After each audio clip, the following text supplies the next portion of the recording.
And now, Around the World, the Jack Benny program.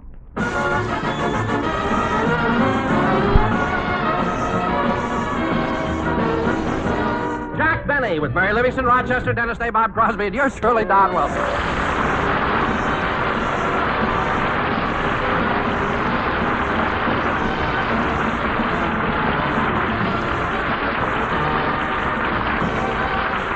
And now, ladies and gentlemen, I give you the star of our show, a man who for years has won the highest accolade of critics and public alike. Oh, Don, please. A man whose unique abilities have brought him to the pinnacle of success and whose...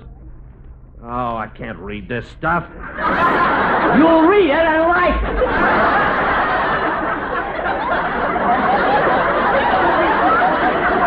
Now, go ahead. A man whose talent is exceeded only by his modesty. And here he is, Jack Benny.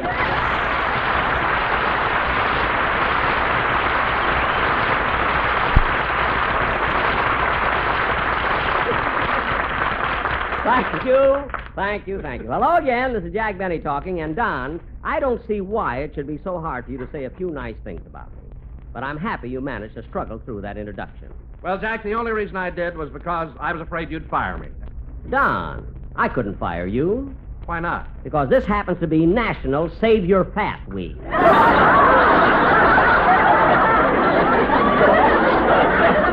why. Oh, come on now, Jack. There hasn't been a National Save Your Fat Week since 1944. Don, Edward R. Murrow can be topical. I have to be funny. Anyway, you know what today is, don't you? Yes, I do. It was exactly 20 years ago today that I agreed to go on your show. Oh, gosh. Jack, have you and Don really been together that long? We sure have, Bob. And right from the start, it was a wonderful association. No arguments, no bickering, no lawyers. That's right, Bob.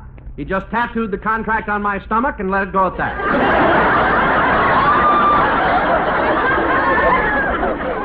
And every year, there's been room for new clauses.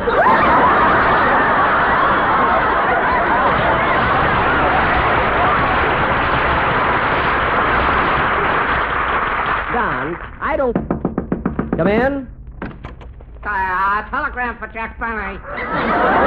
Over here, boy. Hey, it's from Dennis. Anything wrong? Let me read it. Dear Mr. Benny, I may be a little late for the show today as I have to get my shoes shined and my car washed. I'm also eloping to Niagara Falls. Dennis eloping to Niagara Falls? What a crazy kid. I didn't even know he had a girl. Out of a clear blue sky, Dennis eloped. Couldn't get married like everyone else, with a ceremony and guests and a nice violin solo. Oh, well, if Dennis... Pardon me, Mr. Benny. Are you still here?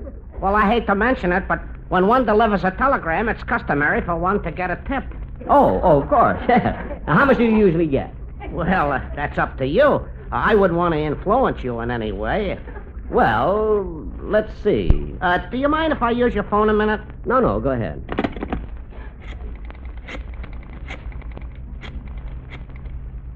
Hello, Martha. This is Hyman.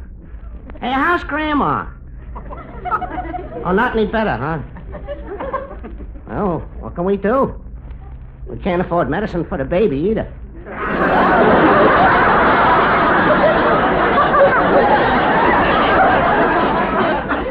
But, Mark, if we spend that money on medicine, we won't be able to buy any food. Huh?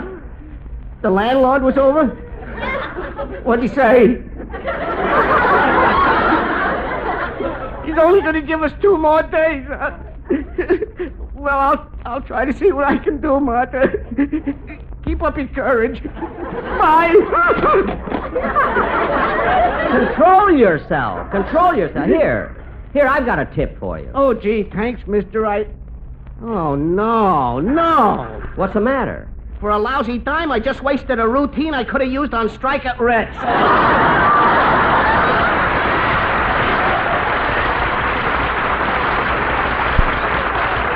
Look, that's all the change I have for a tip. Anyway, I'm doing a radio program now, so why don't you wait? Oh, hello, Mr. Benny. Dennis, what are you doing here? I thought you were eloping. Oh, that's all off. All off? What happened? Well, this morning I was about to propose to the girl, and I really saw her for the first time. You mean... She's got long, stringy hair, beady eyes, bad complexion, a mean face, and she's as big as a horse. Gee, she sounds like a mess. Yeah, boy, am I glad she turned me down.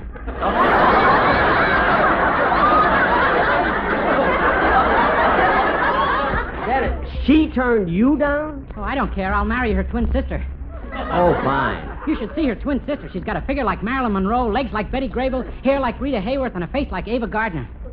Dennis, if the other girl's so ugly, how could her twin sister be so beautiful? You and Ed Murrow can be technical. I have to be funny. Sing your song, will you? That's it, right.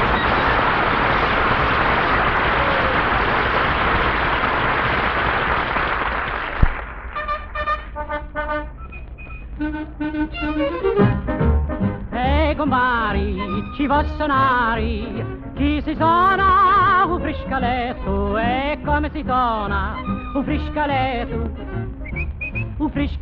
tipiti tipiti ta.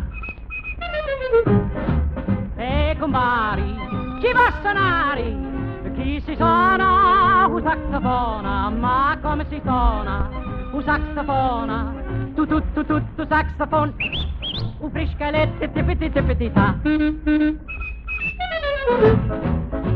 Compari, ci vuol suonare, chi si suona un violino, ma come si suona un violino?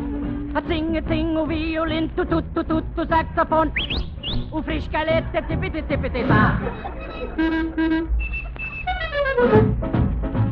Compari, ci vuol suonare, chi si suona alla trombetta, ma come si suona alla trombetta? Pa la trombetta, zing un violin, tu saxofon, un friscaletto, tipiti ta.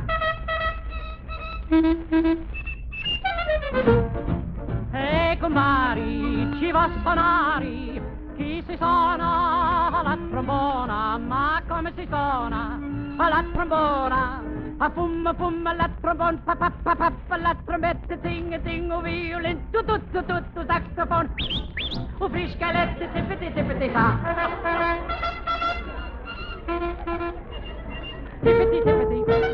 Tipiti ta.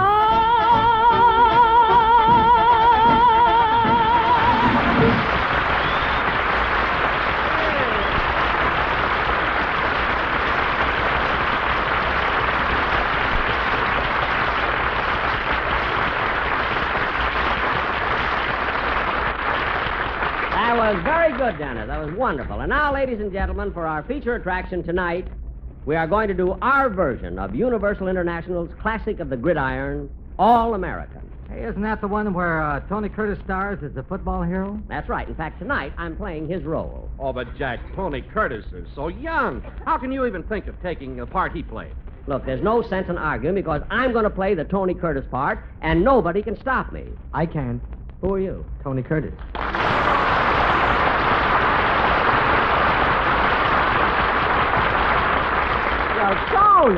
Tony Curtis, this is a surprise. Well, Jack, I was at the studio when I heard about you doing the sketch tonight, so I thought I'd get down here as fast as I could. Oh. Jack, you really don't intend to take the part I played in the picture, do you? Well, of course I do. Well, don't you think it's a little ridiculous? Well, what's so ridiculous about it? Jack, the picture happens to be all American, not early American.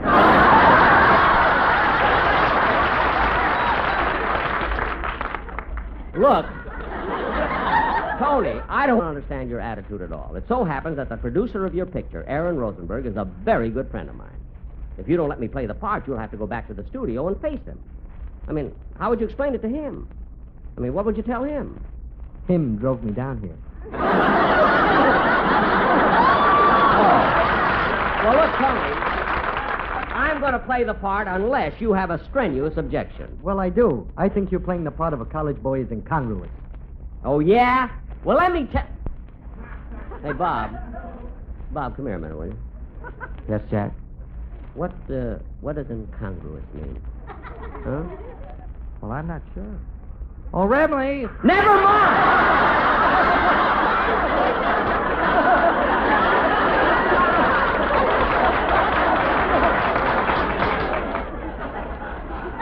Now, Remley, a fine fellow to ask. His dictionary consists of Scotch, bourbon, black and white, Haig and Haig. Now, look, Tony. I'll tell you what incongruous means.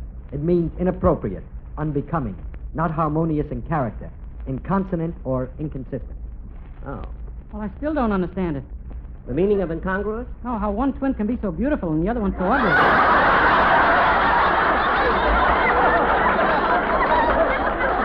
Dennis, we're not talking about that. Well, I don't understand incongruous either. Look, Dennis, explain it to him, Tony. All right, I'll make it simple, Dennis. Incongruous means something that doesn't fit. Certainly, something that doesn't fit. Now, Tony, you just sit down in the studio and watch me play your part. I'm sure you'll enjoy it. Okay. Take it down. And now, ladies and gentlemen, we bring you our version of that thrilling Universal International picture, All American. The saga of college life on the gridiron. Curtain. Music.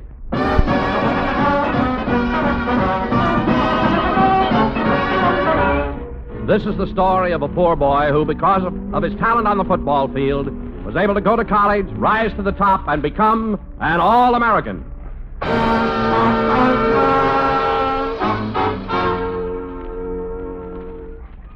My name is Nick.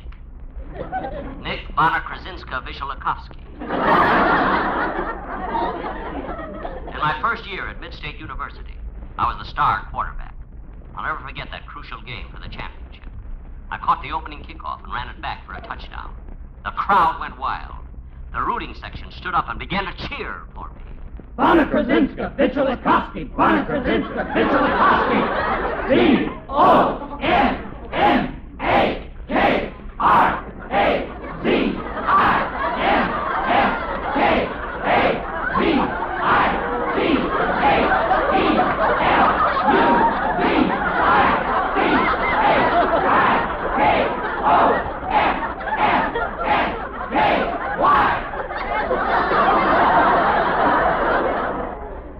When they finished, we were in the third quarter.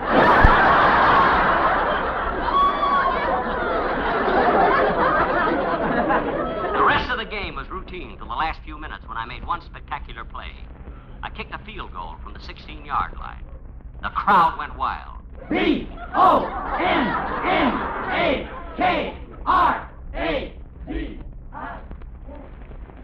It was then that I decided to change my name. I changed it to Benelli. Nick Benelli. At the end of the season, I made every All-American team. My passing was praised by Colliers. My running was applauded by Look. And my deodorant won the Good Housekeeping seal.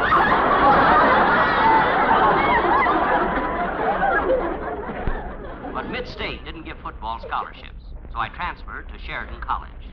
And the next fall, I found myself in the registrar's office, where the dean's secretary was filling out my entrance application. Now, let's see. Nick Benelli. Oh, here's your card. Now, tell me, what is your height? 5'11". Your weight? 173. Color of your eyes? Oh, they're blue, aren't they? Bluer than the toes of a barefooted field goal kicker.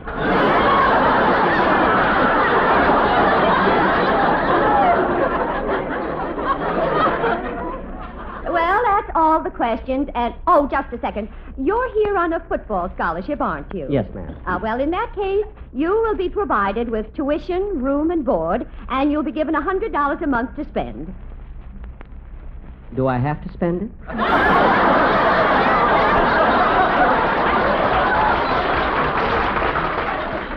No. Thank you. Now, of course, you and all the other football players will have to earn that money. I understand. What will my job be? Well, in the dean's office, there's an 8-day clock. And I'm supposed to wind it? No, the fullback winds it. Your job is to see that he does. Under the burden of this assignment, I began my first year at Sheridan. I'll never forget the day I met our famous football coach. I remember how he walked into the dressing room and said, All right, you men, I want all the linemen to go out and practice tackling. The ends brush up on pass receiving. Halfbacks will put in 2 hours each bucking the line. The fullbacks will spend the whole day trying to kick field goals. And you're playing quarter, aren't you? Yes, sir. What shall I do? Scratch my back. This was a thrilling moment for me. At last, I had met that great coach, Itchy Dave. I stood there, scratching scratching his back. He looked at me and yelled, Do it again, harder, harder. Do it again, harder, harder.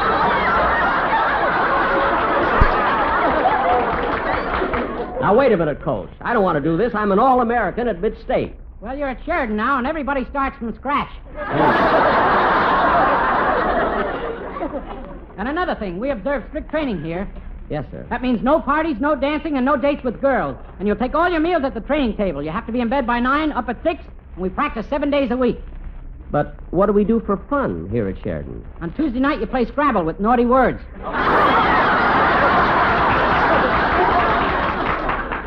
Yes, Coach Day was a strict disciplinarian. And when it came to football, he was a perfectionist. We had a good team, but the players weren't very bright. So Coach Day had little radios installed in our helmets, so we could listen to the broadcast of the game and find out who had the ball.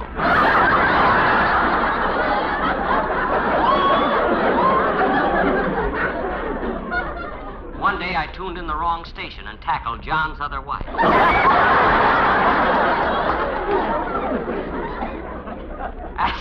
After starring in 3 straight games, I was the toast of the campus. But I found out that Sheridan was different than mid-state. These students were snobs, and my roommate, Robert Carter, was the biggest snob of all. He was always nagging me. Hey, Benelli, What is it, Robert? how many times have I told you? When you store things in the closet, keep your mothballs away from mine. But how can you tell the difference? Mine are monogrammed. Oh, Robert, why can't we be friends? I don't like riffraff. But, Robert, I'm so popular on the campus. All the fraternities are begging me to join. Well, mine is the ritziest one, and I'm sure that you won't get in. Why not? Because I'm the only member. But Robert set me straight on one thing. Benelli, you don't fit in here. If you didn't play football, nobody at Sheridan would even talk to you. Oh, yeah? They'd still like me for myself. Well, what makes you think so? I'll tell you why. Because I've got a winning personality. Muscles of steel that the fellows admire and respect. And the kind of youth and good looks that make girls swoon. That door slam wasn't Robert. It was Tony Curtis leaving the studio. But I decided to find out if Robert was right. The next day I turned in my uniform, and overnight I became the most unpopular person on the campus. A few weeks later at the dance before the big game, I sat for hours in a corner by myself. Nobody came within 5 feet of me. I was beginning to think good housekeeping might have been wrong. It was then that I saw her. Hello, handsome. She was beautiful, and I had a hunch she was popular, too. She was wearing 164 fraternity pins. No dress, just fraternity. She smiled and came jingling towards me. Before I knew it, we were dancing together. What's your name? Viola Ward. I'm Nick Benelli. I know. Gee, Nick, dancing with you is different than dancing with the other college fellows. It is? Yes. They don't even know the minuet.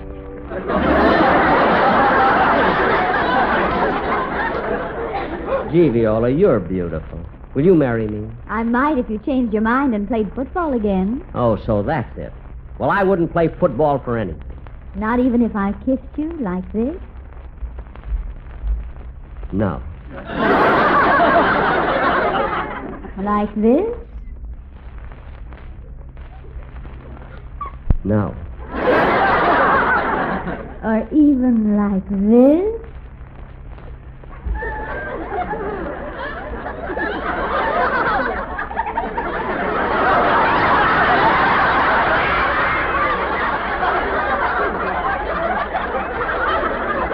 Decided to play football after the first kiss, but I wasn't foolish enough to tell her.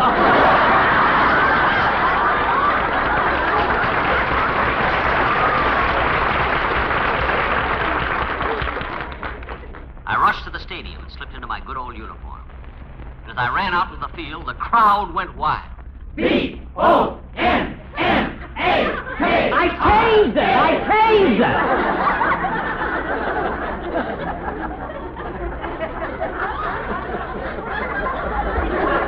In the huddle, I called my favorite play, but it was stop cold.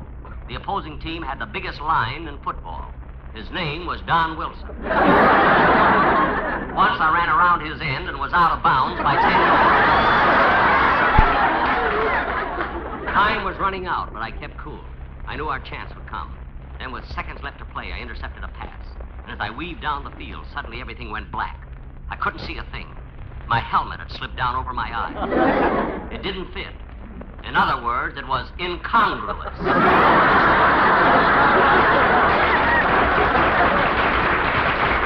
I threw off my helmet and cut to the left. I picked to the right. I zigzagged. Suddenly, I thought of viola. And I found myself doing the minuet on the 20-yard line. As I started running again, I realized there was only one man between me and the goal line. But I couldn't get by him. Then I noticed he wasn't even wearing a football uniform. And I hollered at him. Why don't you let me get by? I'm still waiting for my pep. But I didn't give him the tip. Why should I? After all, it was Tony Curtis, and not I, who was the All-American.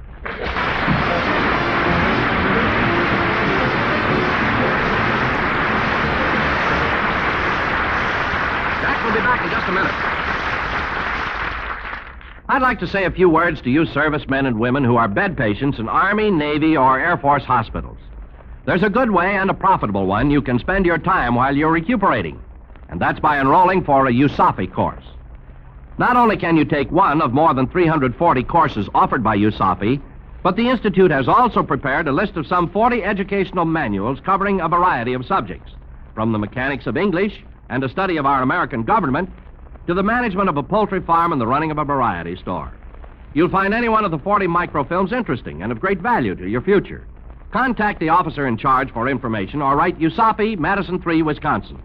For a uniform education, study with USAFI. Ladies and gentlemen, I want to thank Tony Curtis, who appeared tonight through the courtesy of Universal International Pictures and will soon be seen in his latest picture, Forbidden. Good night, everybody. We're a little late. The Jack Benny program is written by Sam Perrin, Milt Josephsberg, George Baldwin, and John Tackerberry, and produced and transcribed by Hilliard Marks. Don Wilson speaking. Good night. This is the United States Armed Forces Radio Service.